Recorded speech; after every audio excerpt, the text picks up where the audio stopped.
First, thanks PyBay for inviting me to give this talk. I was at Raymond's talk in the morning. Very informative. Luciano is going to be giving his talks and tutorials. Very informative. This talk, not so much. Raise your hand if you were using Python in 1997.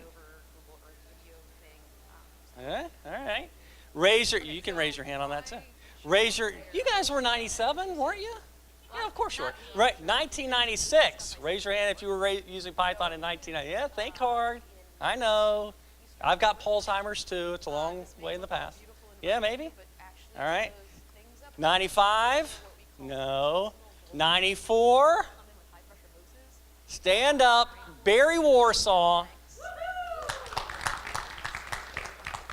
You are all sitting in this chair because of the righteous work of some profound individuals like Grace, who really has an indomitable will to pull this conference off.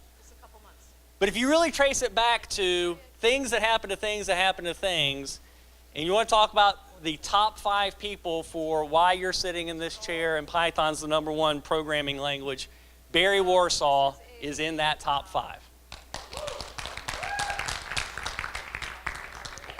All right, so here we go. Cast your mind back. It's November 1994. We had a President Clinton in the White House.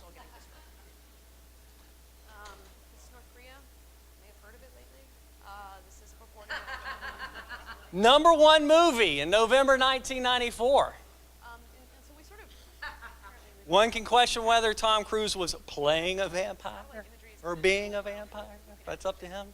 And we had this awesome thing called the internet. Ain't it pretty?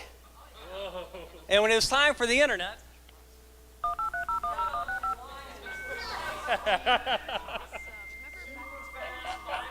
desktop way.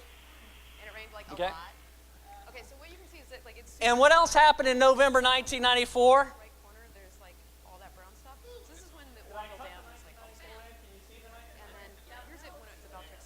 Yeah, all right. The Python community started in November 1994. Why do I say that? Because we had a workshop in 1994. That's the topic of this talk. We're going to talk about what was Python like in 1994, but what was the community like in 1994? What the hell were we thinking? What was life like just before 1994 and in the couple of years after that? The format of this is a conversation. I expect to have questions. If you don't ask questions, I will ask questions. My questions are embarrassing, mostly to Barry. So please ask questions. Stick your hand up and talk. That's why I'm standing in front. I want to make sure that the cameraman gets his exercise in today, but also so that we actually talk with each other. I'll throw you the microphone if necessary. This is the I Love Me slide. This is hilarious. When I was thinking about how to say this, and I was involved a lot in the first 12 years of Python. That is hilarious to say, the first 12 years of Python. If we were to think back in November 1994 and talk about the first 12 years of Python, that would either be awesomely hilarious or hilariously awesome. I'm not sure which it would be. But I've been involved in some things in Python. I remember some things. I make up some things. They're all funny. So what was the context that Python and the Python community arrived at in 1994? There was the beginning of this thing called scripting languages then. And it's relevant to all of this because in those years, we really had to fight for our position to not be this kid toy thing that sure will do your cute little idea in Python, but then the grown-ups will show up and they'll re-implement it in C++ or something like that. And we had to kind of struggle with that idea of, do we want to own scripting languages and just be the best scripting language, or do we want to challenge that assumption and say you can do more than you expect with scripting languages? Perl was certainly the big gorilla in this space at that time. Raise your hand if you know what TCL stands for. It does stand for tickle, but what is the acronym for tickle? Do you know what the acronym is? Did you raise your hand? No, all right. So Alex. Control language. Do you know how to pronounce the name of the guy behind it? I say Oosterhout, because I think he's Dutch, but he's not. It sounds Dutch, doesn't it? All right, so John something Hout. And these were the kind of entrenched competitors that Python was coming into the space against. Oh, sorry, go back. I have a funny story about every damn thing under the sun. And some of them are true. So on this one, the funny story on this slide, look at the book for Python. Aaron Waters, big guy back in the day, Guido had a book, needed a cover art for the front of the book. And my company at the time had a graphics person working for us. And I said, Nancy, make something for the book, for the cover. She's like, what? I'm like, I don't know. You're the artist. Give me a snake, give me a can of Spam, and put Guido's glasses on it. And so that is the story, that embarrassingly hideous book cover. My little origin story for this in 1990, I've got a funny story about this. In 1994, late 92, I was doing www.navy.mil, kind of early. And we kind of went public in 1993. My very first communication with the internet, an email to the www or the Mosaic mailing list asking how to compile Mosaic on SunOS. Mark Andreessen tech supported my SunOS question. All right, but that wasn't the funny story. This is the funny story. So raise your hand if you know what Moffett Field is. All right, so we launched this thing called www.navy.mil in 1993. As you can imagine, 1993, it's like the well. Kind of all the crunchy granola types are online at that time. And the very first feedback form thing that I got for www.navy.mil was some guy outside Moffett Field, and I was having a great day, enjoying the coast, and your jets flew over and ruined my afternoon. Do something about it. And I'm like an ensign in the Navy, and I'm like, sure, I'll get right on that.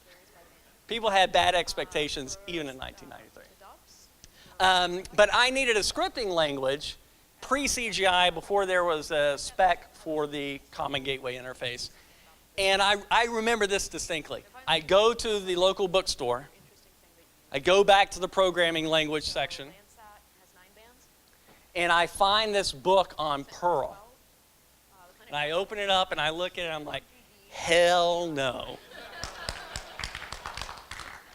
And I go online and there's this beautiful tutorial that I can download for free for this thing called Python. And even I can understand it. And so I was Guido's backstory on this, he's told it a number of times. I'll just summarize it. He was on the ABC team writing a programming language at CWI in the Netherlands. That team kind of fell apart, and then he decided on his own to make his own language. That really is the reason for the success, I would say, of Python. Was it wasn't a top-down mandate.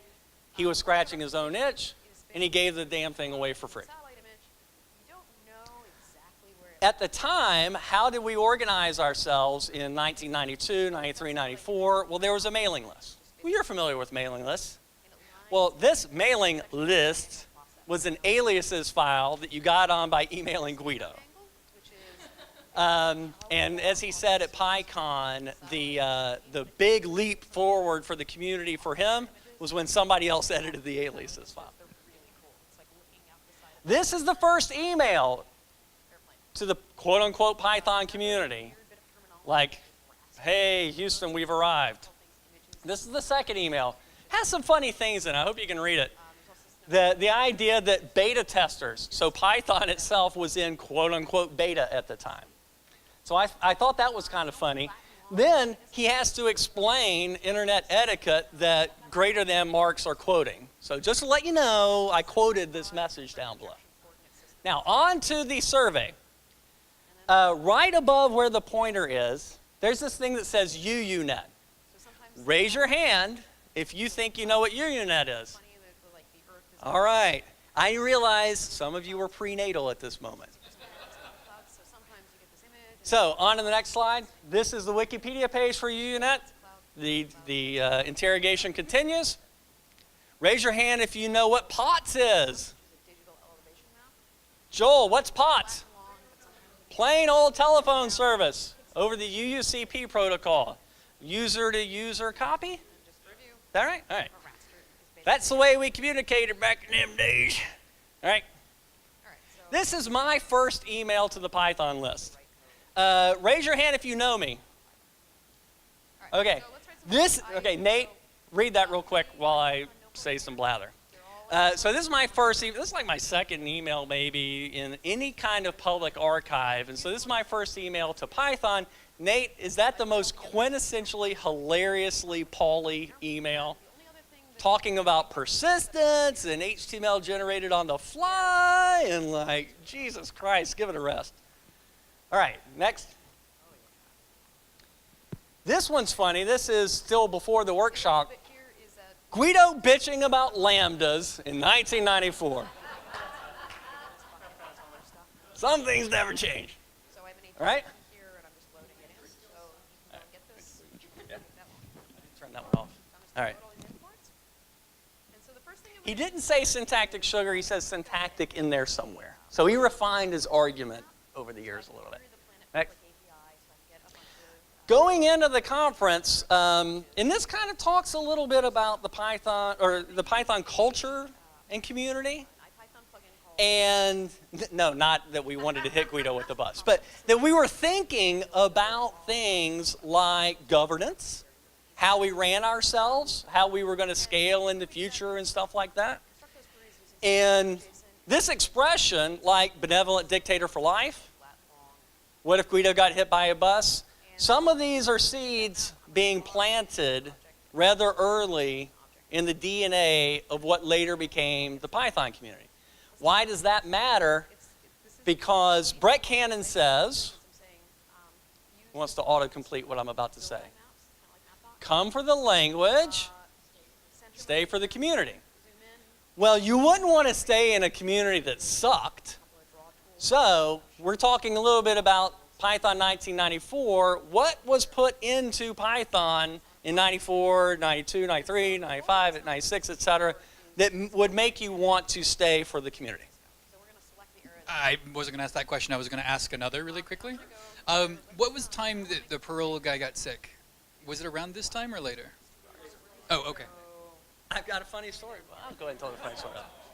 Not about the getting sick. Come on, you guys are morbid.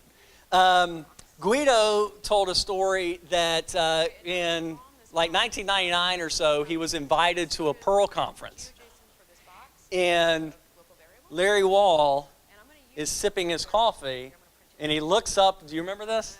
He looks up over his coffee and says, "We have nothing to fear from Python." Guido remembers that exquisitely. All right, so we were talking about what if Guido got hit by a bus, kind of what are the formalisms from a process perspective, maybe from an intellectual property perspective, although that was a couple of years later, but mostly from a benevolent dictator, guiding hand, stuff like that. I kind of remember, and maybe this is selective memory, I kind of remember a consensus that people felt Jim Fulton would be one of the ones. Maybe. Yeah. All right. Next. So out of this comes a little bit of organizing. Hey, why don't we meet up? Michael McLay from NIST, key figure in these first years. If there really was someone to say, you wouldn't be sitting in this chair today were it not for the activities of someone, it would be him. He organized a bunch of things. But he paid right? For Guido. And Michael and Guido got together and said, hey, Guido's in town. We've got like tens of people in the Python community. Why don't we get together in lovely Gaithersburg, Maryland, in a windowless office room with max capacity for 20 people? Why would we need all of that capacity? And what were we going to talk about? This was in advance of the workshop, some of the possible topics, technical or otherwise. For example, which one is extensions? Maybe 8. And at the time, in the years after that, there was, if you're interested in prehistory, Guido has a good blog post about it from a number of years ago. MESS, M-E-S-S, Don Beaudry, a total hack that he used to add new types to Python, which then begat things, which required something called new objects, new style objects, which was about 400 years ago, so we shouldn't have called it new style.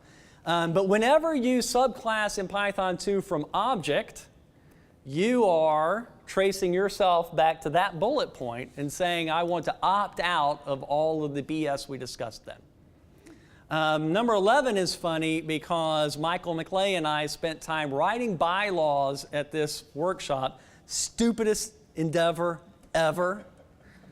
Why would you want to have a legal entity for 20 people sitting around in a windowless Joseph Stalin architecture office building? Next. These are some pictures of us from the workshop. So top corner is Guido talking to Roger and Barry. And then you thought that was Michael in the middle, but that's actually Robin Friedrich. Oh, that is Robin. Yep. Now, over Robin's head and all of our heads is a can of Spam. Ha ha ha ha. Python, get it? Monty Python, ha ha. But beside that is something orange bovine, which has haunted me for years about what is orange bovine hanging over my head. It's some Dutch thing. Is it like a soda drink or something? Or a beer? I don't know. Does anybody know what orange bovine is? All right. If only there was some internet service we could ask a question to and probably get an answer for. Then Jim Fulton.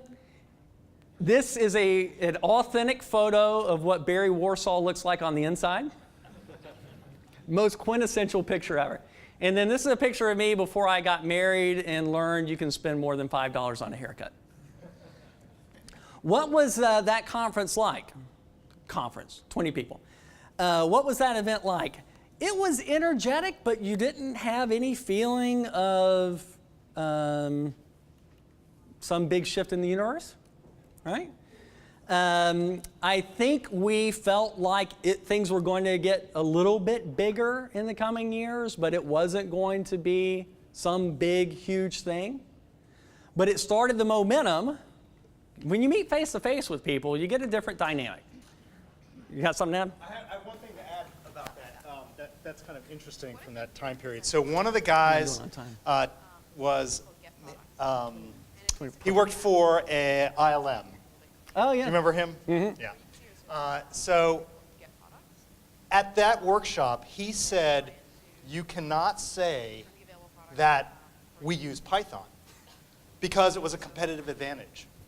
Remember so, that? I mean, that's what it was like back then. It's like Python was this little secret thing that he had discovered and was using to create really interesting, to glue together all these graphics algorithms that nobody else was doing in the industry. So we couldn't actually say that he was at the conference, but how times change. And I guess you say the same about Robin, who was in the middle at NASA. I mean, he was able to talk about it a little bit, but it still wasn't some organizational endorsement. All right, next slide. In the coming years, what was happening just after this workshop? So coming out of it, 20 people met. That's not a world-changing event. But then things started to happen pretty quickly, and we started to pile up some lessons learned and things like that. Remember, you got to ask some questions. Somebody ask a question. I told you to ask. Do you have a question? Think of a question quickly. Did you come up with a question? And not that question, the other question. Okay, you're working on it? All right. Nate, do you got anything? No, we're going to stop before that. No. Good questions. All right. This is a good segue, too. So, like, before the 1999 thing with Larry Wall and Guido, like, what was the feeling of, like, did Perl even think that Python was the same kind of thing, or was Python more of a programming language versus a scripting language, or what was the relationship? Can I start with a funny story? Yes. Can I start with a funny story about the thing I promised I wasn't going to talk about? Okay. So, since you opened the door to 1999, it's your own damn fault, all right? So, a couple of years, well, like 5 years after that, I had a company that created an application called Zope, which was an open source application server. And we had to name it. And it was a release of our open source stuff combined with our, can I tell another funny story? So, sure. We had a proprietary application server called Principia. Yeah, I know it's Principia. I'm from the South. Called Principia, and we were uniting the two, releasing it as open source. And we, at the time, were selling it to the Navy for $20,000, Principia. Problem, it fit on a floppy with the Python interpreter. Didn't feel like $20,000. So we put it on a CD. That feels like $20,000, but when you open it up, it's like, okay, it's got 638 megabytes available. That doesn't feel like $20,000. What are we going to do? And you familiar with gzip? Everyone familiar with it? You familiar with gzip -9? Maximum compression? Yeah. Familiar with gzip +9? You run that a few times, it feels like $20,000. So, coming back to the thing, we had this thing called Zope, which was the unification of all of that, but we didn't have a name. We were releasing this stuff, we made the announcement, and I've got my notebook from that day when I've got a list of all these possible names. November 1998. Every four-letter .com taken.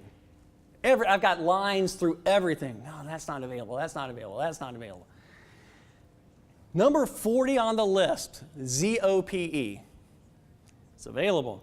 Because no one's going to take Z. It sorts alphabetically in last. Of course not. And in Russian, it means something like that. Didn't find that out until it was too late. But that was all right. The story about Perl 1999 is the guy who gave us the name Zope, Michael, not our Michael Bernstein, but I think another Michael Bernstein, had the #1 Perl CMS at the time. And he graciously gave us the name Zope, popped into his head, emailed it to us, and that was our great corporate naming strategy. So back to your point about Perl in the years up to 1999, in my opinion, Perl grew, got the whole O'Reilly engine behind it, and Larry was a big winner, and they were all big, Randall, they were all big winners for O'Reilly. But it got pigeonholed into this thing you use for sysadmin tools. And the things that it did for web applications, which was becoming a big thing, wasn't catching on.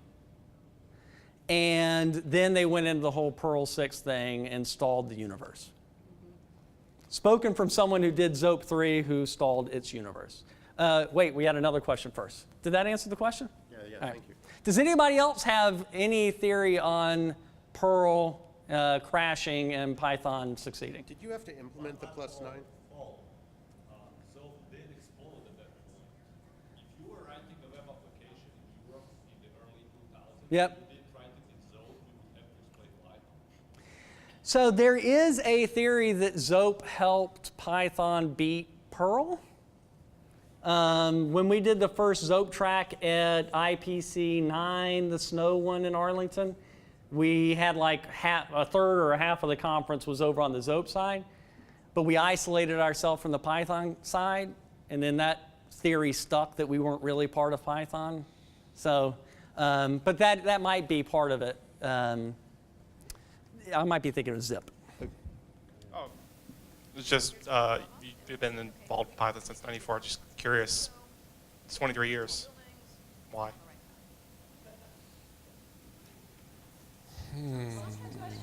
Why have we not found something better to do? No. Is there- Why do you continue to stay involved? Oh, Barry, you want to take this? What keeps you here after 23 years? The community, of course. Well, I mean, that is absolutely a big thing about it. But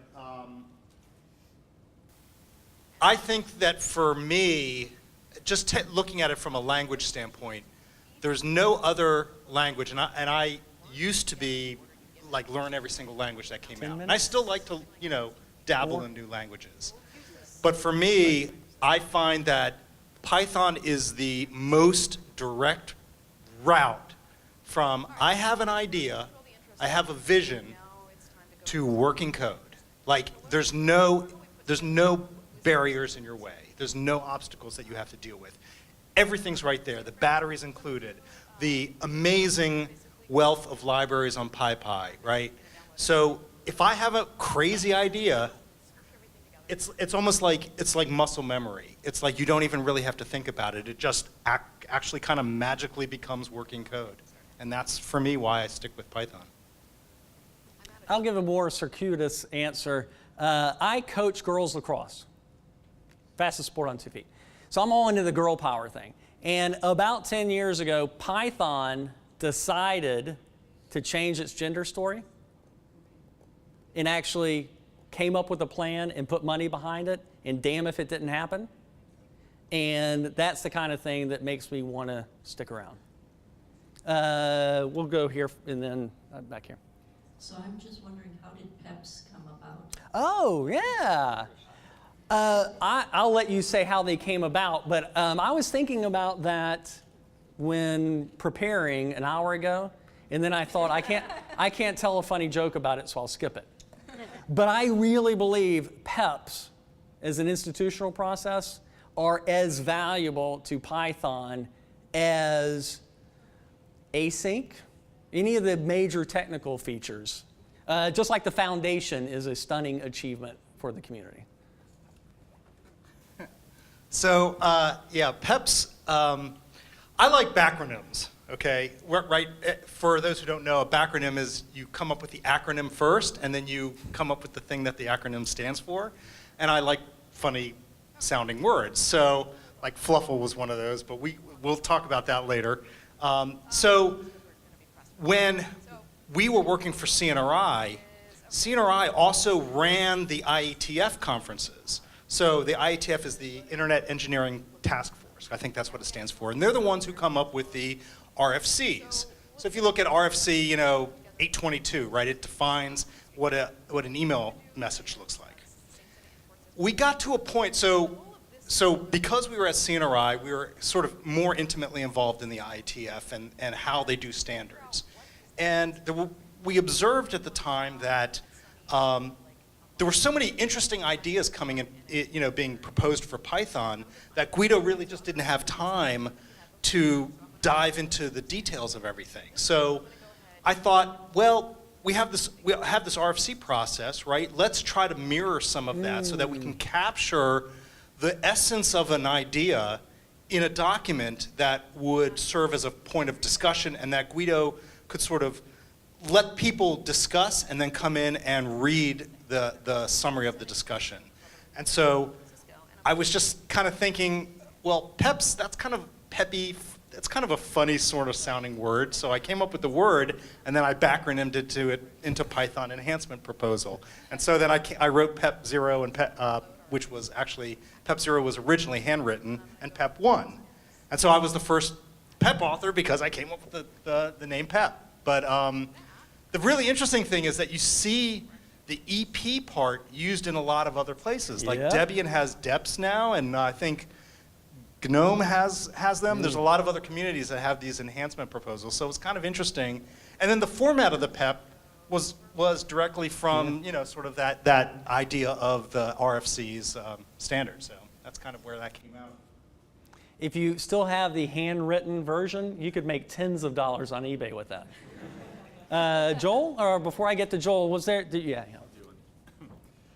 This is probably a dumb question, but I want to preface it with one comment I'm about all the Perl about the thing. dumb questions. So for Perl, for me, the reason I think it pretty much died, I don't know about the rest of you guys, but if you look at Perl source files, it was just one long regular expression, and I sort of hated that, so that was why I hated Perl. Anyways, my question is a little bit off topic, but this was all happening around the Y2K stuff, and everyone was freaking out back in the day, and I was pretty young, and I just remember everyone flipping their shit, so just talk about that for a minute, if you would. Our shit was mostly unflipped. So short answer on that. And your point about the regular expression is funny. The old joke was Python was designed, Perl was accumulated. And Larry used to say Perl is ugly because that's what users wanted. So I have a tiny story and a question for you, Paul. In the mid-90s, I ran the Perl users group, and I was a big Perl proponent. I loved Perl.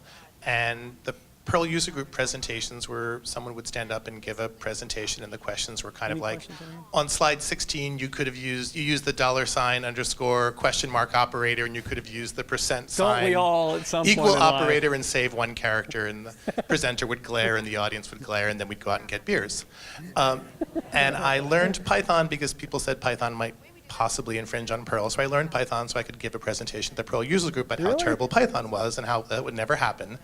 But I found that, 2 hours into Python, I would have this, I wonder if I do this way, and that's how you did it. And I had this I've never had this experience in Perl. I've never had this I wonder if this would be the way to do this thing and have been right, where my intuition matched the language. So I gave a very contentious presentation at the Perl users group about Python isn't as terrible as we all say, it's kind of cool. And I worked for a tiny nonprofit that had space, so we started the Python users group in the area. And the Python user group meetings, people they were like hug festivals in comparison. People introduced themselves, and the questions of the presentation were kinder and more thoughtful. And I know some of that's about the community and who was part of the community, but I always wondered if the language itself, there's more of one way to do things, so you don't have to have kind of pissing match kind of arguments about is this one character shorter or 2%. If something about the language also is the virtuous cycle that creates the community. I'd be interested in what you think about that. Well, let's change it. What do you think? Do you agree with Joel that possibly the language itself is part of the DNA for why things turned out the way they turned out? You got a point? All right. At PyCon, when this came up, Jim's answer, not necessarily about the language, Jim's answer about why does Python have such a warm culture, he said it's Guido. Guido treated people with respect and was intellectually curious about other ideas. And then everything kind of emanated from that. Joel, how did you and I meet? As mentioned, I worked at a really, really tiny nonprofit. We had about a $3 budget for things, and Paul stole our bathroom key when he came to speak at a meeting, and I had to yell at him about that to return it, because that was my entire budget, I think, for the year for meetings to replace it. But we started the Zope Python users group, which that was back when Zope was sort of seen as the killer app of Python. So the user group, we would have presentations on Python and presentations on Zope.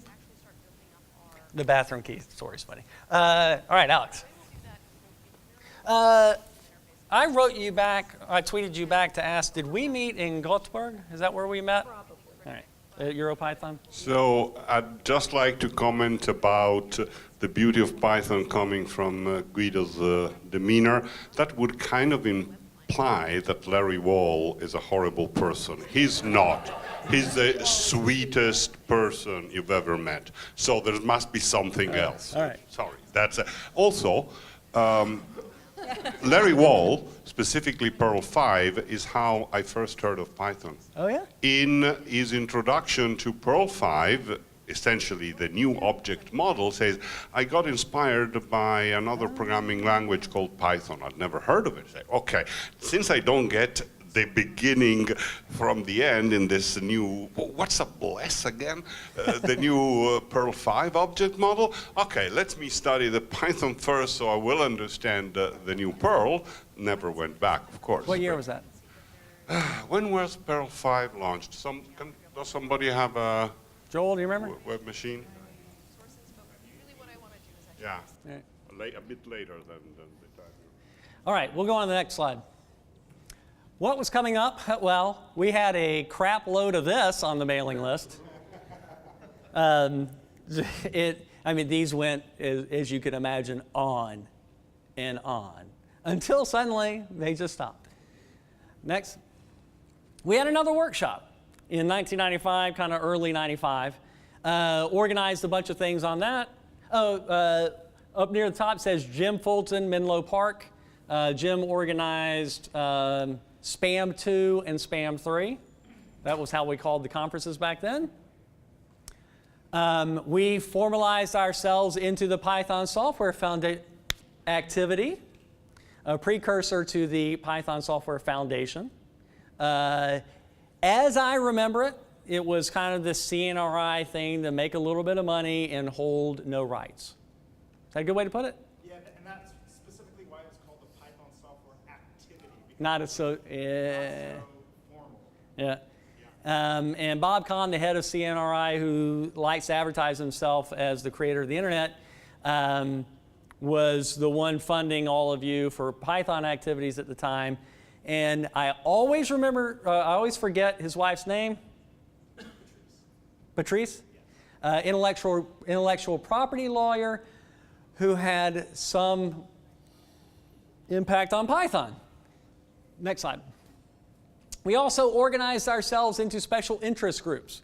These are some of the retired SIGs. When they were retired, I have the privilege of having the very first and most blazingly unsuccessful SIG, the locator SIG, which turned into the catalog SIG, which still produced nothing until Richard Jones begat the cheat shop. Guido and Barry and Fred and Ken and Roger Massey were all at the Corporation for National Research Initiatives in Reston? Yep. In Reston. A really big period for the history of Python. They all got to work. They all got to work together in largely on funded projects that involved Python, including a web browser written in Python called Grail that you guys worked for a very, very, very long time on and didn't really go anywhere. Do you want to tell the story or you don't want to tell the story? I can tell a little bit about All right. This is the most depressing thing you'll hear all weekend. Well, so the way I remember it is, I don't know if you've heard of Guido's time machine. Have you heard of Guido's time machine? So Guido has this knack of like hiding these beautiful things in Python that people don't realize. And so they'd say, oh, wouldn't it be great if Python could do this? And Guido would say, oh, it already does that, right? And so we got into this habit of talking about the time machine and borrowing Guido's time machine keys. So at CNRI, we were working on a digital library project. And so this was these things called Nobot agents. And they were really just these little bits of software that could execute on one machine, pickle themselves up, move to another machine, reconstitute themselves, and learn some things and move around this little network. So, and Guido also had a habit of like releasing stuff and then going on vacation. He's like, here, take it, I'll see you in 2 weeks. So, Bob came up to us, Bob Kahn, who ran CNRI, and said, wouldn't it be really cool if we could have this web browser that could execute these Nobot programs? So you could actually run code inside of a browser, which at the time, nothing did, right? So, that concept didn't exist at the time. And as it turns out, Guido had been thinking, of course, along the same lines. And so we wrote Grail as a web browser. It had a Tickle TK, used Tickle TK to do the user interface, which, by the way, I spent way too long trying to get tables to work in that, and it never really worked right. But it was a fully functional web browser written completely in Python, and the cool thing about it was it could execute Python code. So you could load some Python code into it from another, from a web server, and it would run inside the browser. And so Bob came up to us and said, wouldn't it be really cool if these no-bots, we could write a web browser that could execute no-bots? And Guido said, well, guess what? I have one. And he demoed it. And it worked pretty well for a web browser at the time. I guess the story that I will tell is why today you write JavaScript and not Python. And I could be misremembering this story, but the way I remember it is, I think it's Brandon Ike is the person who invented LiveScript at the time. I think that's what it was called. Yep. Emailed Guido and said, hey, we have this idea of having a language that is just native inside of a browser. You could do dynamic stuff with it. And we'd like to use Python because they really liked Python. But we have to make one small change to it. And he suggested this. He said, if you would make this change, we would adopt Python as the language. The change was to adopt braces. And the reason was because HTML, right? Everybody knows HTML collapses white space. And so he was afraid that you'd load some Python in and it would just destroy the structure of your program. And so he said, not for people programming on the desktop, but if you wanted to use it in this other mode, which would be executing in the browser, we'd use braces instead. And Guido was like, nope, not going to do it, not going to happen. And he went off and invented LiveScript at that point.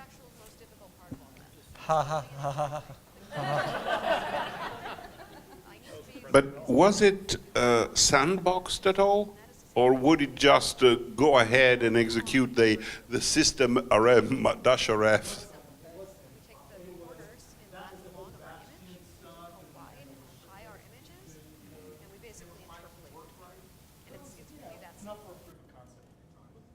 Speaking of misremembering, at the second Python workshop, I have a mostly decent memory that we got a demo of Sun's set-top box language, internally called Java. Later on, after that, we see some things popping up. Dan Connolly saying, how about the JVM as an implementation language for Python? I also have a semi-memory at the second Python workshop of the guys from the Stanford Digital Library group. They're talking about Python for their web crawler thing, which became Google. So that was pretty weird. We're sitting in the cheapest government metal chairs you could ever imagine, surrounded by $400 trillion of market cap, future market cap. All right, then we had another workshop again in 1995, started to expand some of the things we were looking at, the amount of stuff we were talking about, the number of attendees. That was a really interesting workshop. I think I remember numeric starting around then too. Next. All right, on to more questions and answers. If you can think of some, I'd appreciate it. I've got one. Next. Why was it set in 1994? Jim was saying that about Guido's temperament being a big part of it. And it's interesting how these things work out. Like the first argument that you give for a Python method, what do you put? Self. Self, right? Do you have to? Could you call it any damn thing you wanted to? Could you put any under damn under thing you wanted? Yeah, you could. Does anybody do that? No. Because once someone does it, everybody else does it. So if you're thinking about making a community and being the next big thing, be cool to people and maybe everybody will be cool to each other. But if you act like some programmer, maybe everybody's going to program too. Yeah. So you asked earlier about, somebody asked earlier whether there's anything in the language that influenced the culture. And I think in my opinion, Guido's core genius insight for Python was that you read code way more than you write code.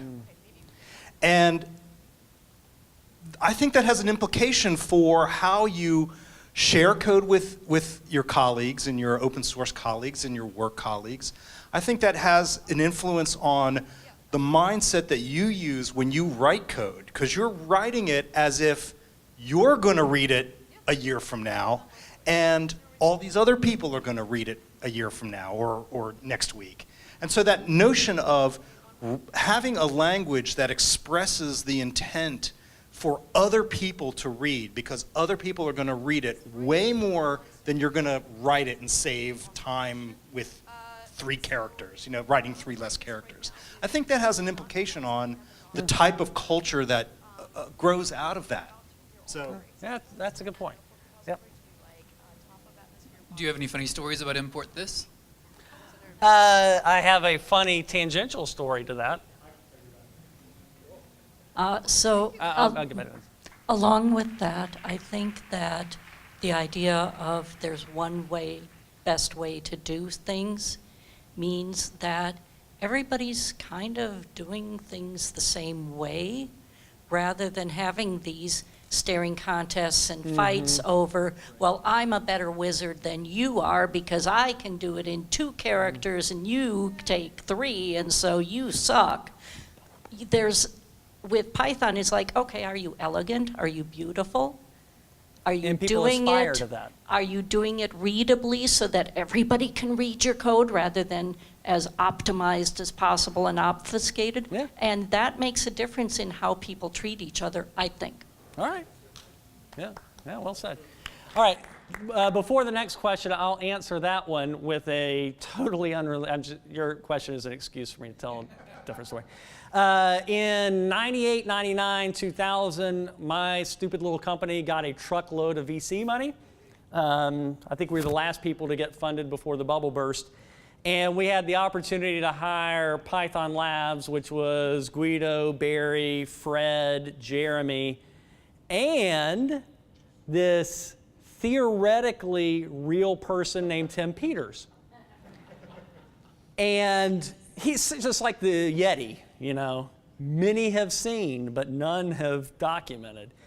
And I'm driving down 95 after I get approval to approach Tim about working for us. And I remember what exit I was on when I called and talked to the actual Tim Peters.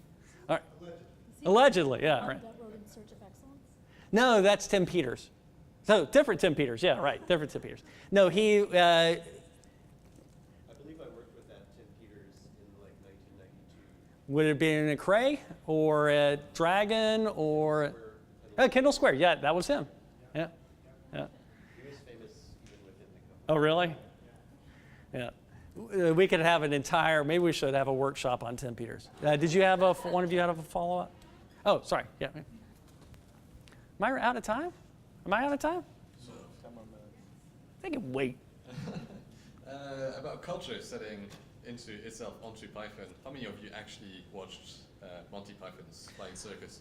Okay, that's a reasonable point about Monty Python because there is a theory about culture and all of that that a lot of people in the beginning came to comp lang Python thinking it was a news group for Monty Python. And Barry was talking about that, like, what are all these Monty Python? I thought this was a programming language.